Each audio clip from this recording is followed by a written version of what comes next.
Hey guys, and welcome to the belated 5k special. There's 5,000 of you out there, which is absolutely insane. I remember when this channel had like 300 subscribers and I was like, whoa, that's so many people. So if you are one of the 5,000 subscribers, thank you so much. Right, today we're going to do something different. I've got two motives here. Okay, motive number one, I want to get to know you guys a bit better. You're just this like ephemeral 5,000 humans out in the world, and I've been trying to understand who you are a little bit better, and I want to try and do that in this video. Motive number two, you may have noticed I'm posting less. Now, this is because, wait, let me fix the lighting. Is that better? Maybe that's better. I'm posting less because every video I make is just so like research heavy and long and like big, and that's great. These are videos I want to make, but I'd also just love to post a bit more. So yeah, with that in mind, those are my two motives. I've been trying to get to know you guys, and I've been doing that through the medium of polls. Lots of you have been answering my polls. So on YouTube, you can make polls. It's like multiple choice kind of questions. And I've been asking intentionally divisive, controversial questions to just figure out what side of the fence you guys sit on, stuff like that. And I thought we'd go through it together. So I wasn't allowed to vote on my own polls. So this is my chance to voice my beliefs about the questions I asked as well. And we'll just figure out who I am, who you are, and we'll see if we agree on some stuff. I think we do. We agree on a lot. There's a few things we don't agree on. We'll get into it. Okay, question number one. Can art be separated from politics? 72 of you answered this question. 19% said yes, 71% said no, and 10% said not sure. Right, so I think when I was younger, I would have voted yes to that question. But as I've got older, I'm just sort of feeling this feeling like you can't really escape from the politics. Like, you can make art that's not political, but like especially over the last year and a half, like, especially since the word that you're not allowed to say on YouTube, the one that begins with G and rhymes with side, started happening. Like, obviously all artists are faced with a series of dilemmas. Like, do you speak out about this? Will this limit your opportunities? Will this sort of make it more difficult for you to get gallery representation, stuff like that? And so, like, even the artists who have said nothing and done nothing, like, that's still political. That was a political decision, and it's just as political as speaking out. And so I'm kind of starting to understand art through this kind of lens that you just can't escape the politics. It's there whether you want to talk about it or not. That's my belief. 71% of you agree with me, so we agree. Question number two, is painting dead? 70 of you answered this question. 4% said yes, 57% said no, 11% said not sure, and 27% said what a stupid question. Okay, hear me out. I'm not going to be very popular here, but let me just hear me out. Painting's kind of dead, and I don't mean that it's dead because obviously people are still painting, but like, painting used to have this privileged position within society. It used to be the main way that the elites would communicate with the masses. And like, if you were a medieval peasant, the only pictures you would ever see were paintings. Whereas now, like, you wake up, you check Instagram, and you've seen more pictures than a medieval peasant saw in a year. So painting no longer kind of has this monopoly over images. It no longer holds that relevance. In the 20th century, with the invention of photography, obviously, like, painting started doing other things, reflecting psychological states, exploring abstraction, and that kind of kept it relevant for quite a long time. I think since maybe the like 60s, we've entered this like postmodern age, and like, painting exists, and it exists because people want to paint, because rich people want paintings on their walls, and because painting can be invested in. It's a really good investment. But to me, it's kind of been reduced to like, it's the same as all the other mediums. It's no longer a special medium. It's no different from ceramics or knitting or video making. Like, they're all the same. They're all on the same level. Painting isn't special anymore. It's lost its special privileges, put it that way. If you disagree with me, let me know in the comments. I just ask that you keep it respectful. Is the art world a meritocracy?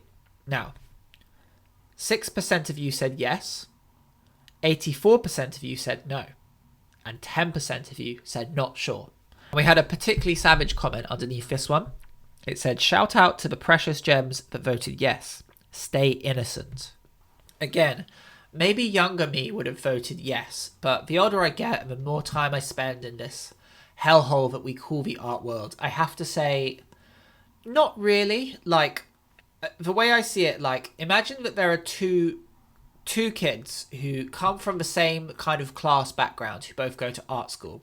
And one of them tries really hard. He's always in the studio. He's always working. And the other one, like, doesn't try that hard. He, like, parties loads and, like, just does the bare minimum. The kid that worked really hard will have more of a chance of succeeding.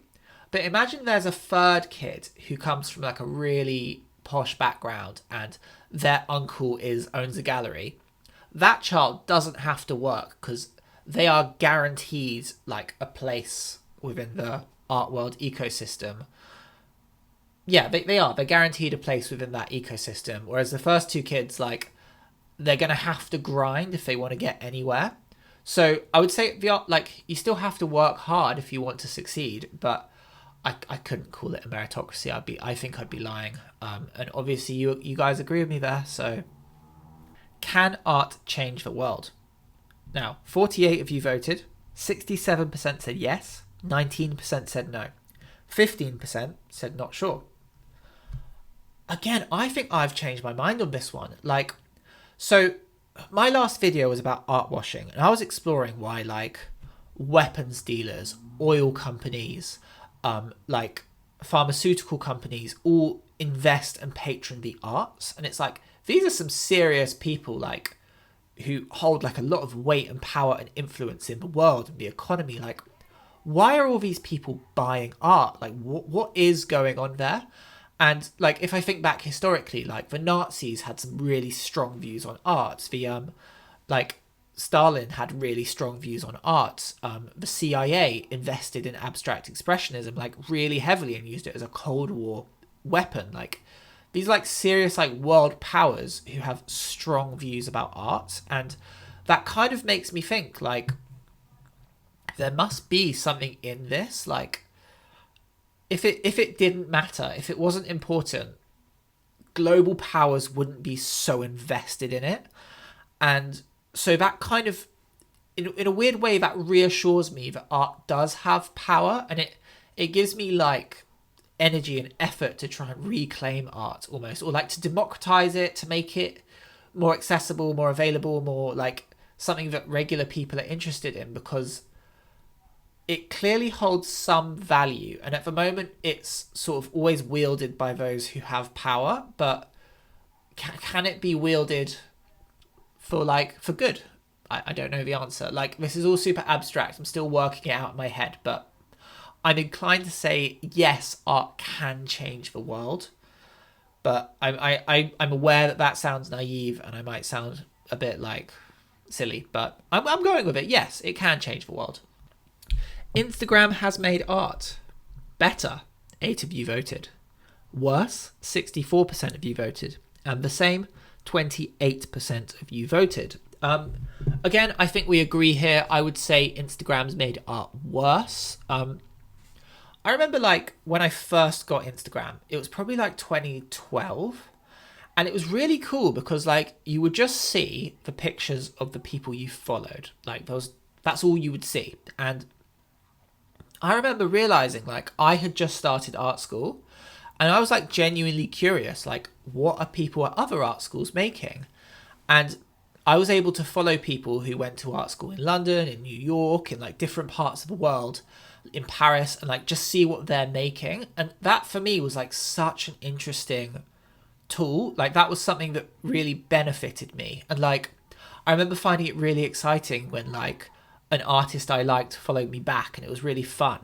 Whereas I think something's happened over the years, and now Instagram doesn't, like, you don't see, like, pictures of art just being made in the studio as much anymore. It's like the artist kind of has to market themselves, and that's nothing new. Like, that's been happening since Salvador Dali and Andy Warhol, but it's kind of different and it's kind of more depressing, and I don't know, like it's like the influencification of artists has happened through the platform of Instagram. And I just noticed like a lot of artists who are successful now, whether it's sort of like conscious or unconscious, they have work that looks really good on the Instagram grid. And it's interesting seeing the influence of Instagram on the way it changes how artists work or practice or stuff like that. And like a lot of artists who I like their work, I admire them, but most of their posts are kind of pictures of them or videos of them rather than of their work. And that's not necessarily bad. It's just different. And yeah, I just think it's pushed us more into the realm of influencers. Yeah, I don't know what I'm saying here. I have a feeling it's made art worse, but I'm willing to be proven wrong here, put it that way. Oh my gosh, there's a run club that live, like they meet next door and I can hear them coming. So if you hear background noise, it's the run club. Should we abolish the Turner Prize? 63% of you said yes, 37% of you said no. Look, I know. Art prizes don't really make sense. You can't put value on art. You can't compare art. As an art teacher who's been forced to grade art students, I completely agree. Like, art is subjective. Art prizes make no sense. But I like the Turner Prize. It's like something to do. It's a way of learning about upcoming British artists. It's like I enjoy covering it on this channel. So like, I know the Turner Prize is like a bit silly, but I quite like it. So I'm voting no, we don't abolish the Turner Prize. Is art school a scam? 30% of you said yes. 31% of you said no. And 39% of you said not sure. I'm inclined to think it's a bit of a scam. Like, I loved art school and I don't regret going. It's like, it's a scam that we want to be scammed. And it's only a scam because like these art schools know that imagine that they've taken like 100 students onto their course per year. Out of those 100 students, the art world might only have space for like 5 of those kids to become full-time artists. And that's being generous. So like I don't know, when I was at art school, I always felt like there was this myth that we could all make it. And it's true, we could all make it. But there's a cynical thing where it's like, they just bring so many of us in. And we all have this dream of becoming an artist, or like most of us do. And for the majority, that's not going to happen. So that feels a bit scammy to me. And like, obviously it's just such an industry. It's such a money maker. And like every year you get less space, less contact hours. And I just hear more horror stories. With that being said, like, I think art school is such a beautiful and transformative time in a young person's life. I think it should be really good. I think if it was invested in more and if it wasn't like just this money making scheme, it would not be a scam. But I think often it is a scam. Can bad people make good art? 85% of you said yes. 6% said no. 10% said it depends. I've got mixed views about this. I think for me personally, it's often on a case-by-case basis. Like, I've been very forgiving of Kanye West. And that's because I love his music and it means so much to me. So I've really held on. I found all the excuses and I'm running out of excuses. Often I just kind of get the ick. Like in the last video, I talked about these art collectors in London who are weapons dealers who have profited quite a lot of what's been going on in the world. And as soon as an artist kind of signed up to their gallery, despite the boycott, like I lose interest in the artist. And I know that might be a bit like biased. It might be a bit like subjective, but like I can't connect with them as much. I would say mostly they can make good art, but I might lose interest because it's just not cool. The art world is elitist. 79% of you said yes. 19% of you said neither agree nor disagree. And 1% disagreed. Shout out to that 1%. I think it's elitist. I think it's... Excuse me, hiccups. I think it is elitist. Why do I think it's elite? I mean, you just, like, you enter the space and you just know it. You just feel it in your gut. You're like, yeah, this is elitist. And it's like galleries do this whole song and dance. So they talk about inclusion, but you walk in, you look around, and you know. Contemporary art is as good as classical art. 54% of you said yes. 30% of you said no. 17% said it's better. I'm of the belief that like all art is equally good. Like Da Vinci is neither better nor worse than Andy Warhol. Like the goalposts shift, like the values shift, but like the best art of any time period is always like just as good as. Maybe I don't think this. Maybe art fluctuates.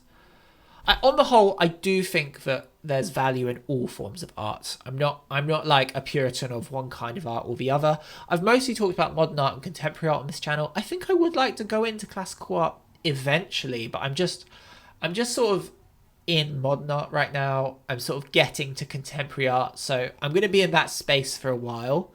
But I don't discriminate between the forms of art. I like them all equally. I understand some people have taste. Yeah. Wow, the run club's making noise. Can you hear the run club? There's probably like 20 runners outside my door right now, so I apologize if they're interfering with the audio. You find yourself in a burning building. You only have a few seconds to exit safely. In the room with you is the Mona Lisa and a puppy. You're only able to carry one. Which one do you save? 5% of you said you would take the Mona Lisa, and 95% of you said the puppy. If you're willing to save the Mona Lisa over a puppy, I think you might be a psychopath. Take the puppy, save the puppy. We've got pictures of the Mona Lisa. It's okay. The Mona Lisa can burn. The puppy has feelings. You guys are crazy. Anyway, that's it. Thank you so much, and thank you for getting me to 5,000 subscribers. I am genuinely so grateful. Yeah, I want to make more videos like this, just kind of low-key videos, things where we just talk about fun stuff, and then also make the longer kind of more documentary style videos. Thanks for watching. You've got to be able to hear that run club, right? They're so loud. You must be able to hear that. Anyway, have a great day, guys. I appreciate you so much.